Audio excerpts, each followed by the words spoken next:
किसी ने क्या खूब कहा है कि इंसान को कभी हार नहीं माननी चाहिए, क्योंकि पहाड़ से निकली नदी भी कभी ये नहीं पूछती कि समंदर कितना दूर है। हाय गाइस, मेरा नाम पीयूष कोटक। आज एक बहुत ही बढ़िया कहानी आप लोगों के साथ शेयर करना चाहता हूँ। ये कहानी है एक लड़के की जो नौकरी की तलाश में गांव गांव भटक रहा था, लेकिन उसे नौकरी नहीं मिल रही थी। उस गांव का सेनापति उसका मित्र था। वो लड़का सोच रहा था कैसे वो अपने मित्र जो सेनापति है उसके पास नौकरी के लिए जाए, लेकिन उस लड़के को कहीं पर नौकरी नहीं मिल रही थी। तो अंत में जाकर उसने अपने मित्र को अप्रोच किया और उससे बोला कि जाके तुम राजा से मेरे लिए कुछ नौकरी का निवेदन करो। सेनापति जो उस लड़के का दोस्त था वो राजा के पास गया और उसने उस लड़के के लिए बोला कि राजा, ये मेरा दोस्त है, इसे नौकरी की तलाश है लेकिन कुछ नौकरी नहीं मिल रही है, तो अपने यहाँ पर इसे नौकरी दे दी जाए। राजघराने में उस लड़के के लिए कुछ काम नहीं था, लेकिन सेनापति के कहने पर राजा ने उसे नौकरी पर रख लिया। वो लड़का जब राजा की यहाँ पर नौकरी करता था तो उसे कुछ छोटा मोटा काम करवा लिया जाता था, लेकिन कुछ मेजर उस लड़के के लिए काम नहीं था।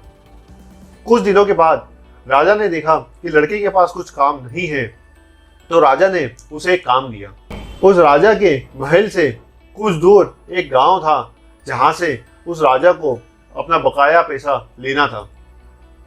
तो राजा ने उस लड़के को बोला कि वो गांव से जो बकाया पैसा है वो तुम्हें लेकर आना है।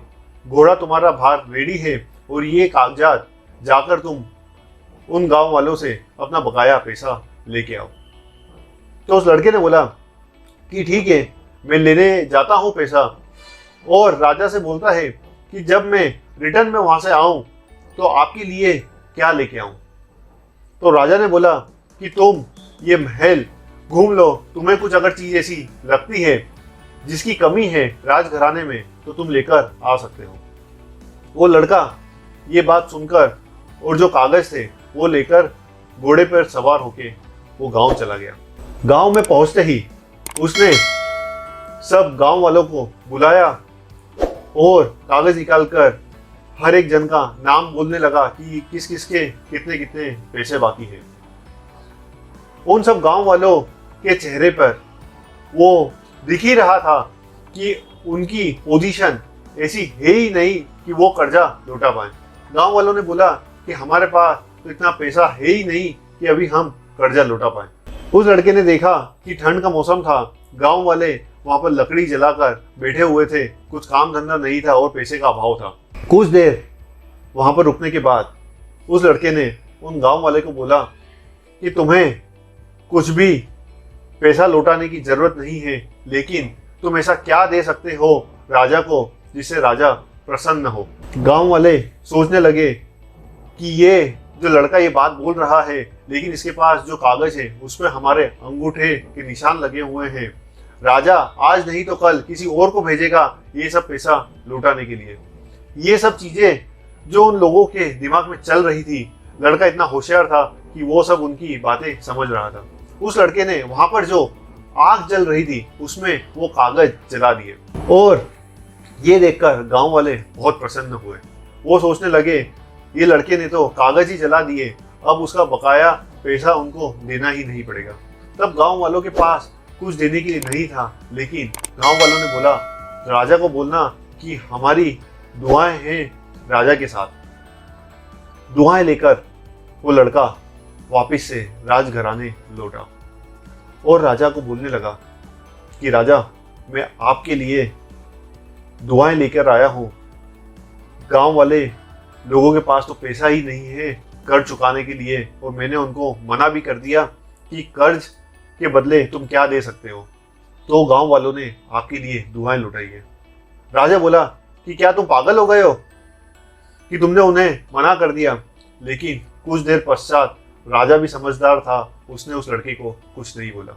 कुछ दिनों के बाद उस राजा पर दूसरे पास के गांव के राजाओं ने हमला किया था। जान बचाने के लिए राजा को वहां से निकलना जरूरी था। तब उस लड़के ने राजा को बोला कि यहाँ से निकलकर वो जो गांव वालों ने आपके लिए दुआएं दी थी, वहां पर आप सुरक्षित रह सकते हो। राजा ने उसे मंजूरी दी। उस लड़के ने संदेश पहुंचा दिया उस गांव में कि राजा तुम्हारे गांव में आने वाले हैं। गांव वाले सब उस राजा के लिए स्वागत के लिए तैयार हो गए थे। राजा और उसके परिवार के साथ वो लड़का उनको वहां पर लेकर गया और वो राजा वहां पर बहुत सुरक्षित था और अपने आप को मजबूत कर रहा था। कुछ दिनों के बाद जब वो राजा मजबूत हुआ तो वापिस वो अपने राजघराने लौटा।